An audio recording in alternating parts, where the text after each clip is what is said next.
Hey everybody, it's Gary the Google Guy here with a new update for Google Sheets. That's going to be the ability to manage your projects and tasks with a new timeline view in Sheets. Now, this isn't going to work for those files that you've got stored in Google Drive that you've left in Excel format, just as an FYI on that. All right, so how does this work? Well, this is going to allow you to put a new layer in your spreadsheets that's going to allow you to look at and maybe analyze your different data, such as your task start end date. It's going to have your tasks, maybe who it's assigned to, and information as such. So with that, what we're going to do is we're going to start off by grabbing our data, and I'm just going to grab everything that we've got. We're going to go to the Insert menu in the top left of the screen. And now just above chart, you'll see a new timeline option. Now, for some reason, you do not see this in your menu yet.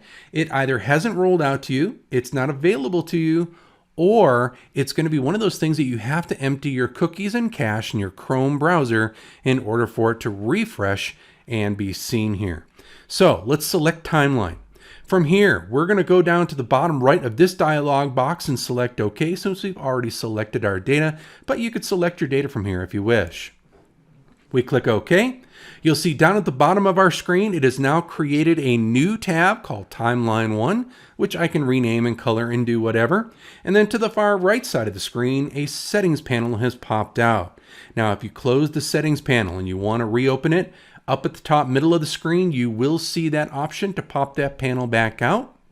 To the right side in that panel, what can we do? Well, we can do a number of things, such as maybe just reselecting some of our data. Maybe we missed something.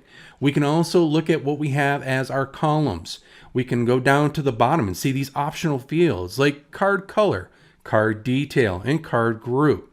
So how does it work from here? Well, let's do something just really quick and easy with color.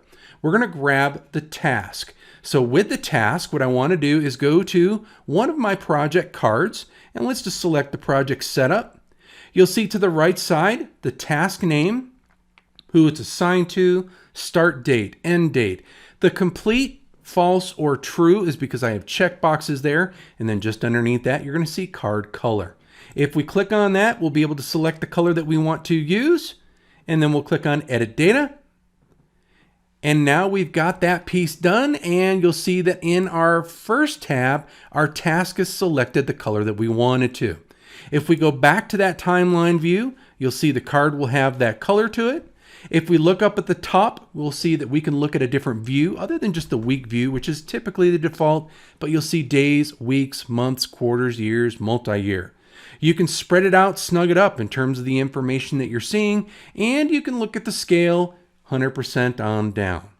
So with that, I just wanted to introduce you to this new timeline view in Google Sheets. And until we meet again, another day, another time, another update. This is Gary the Google Guy, signing out.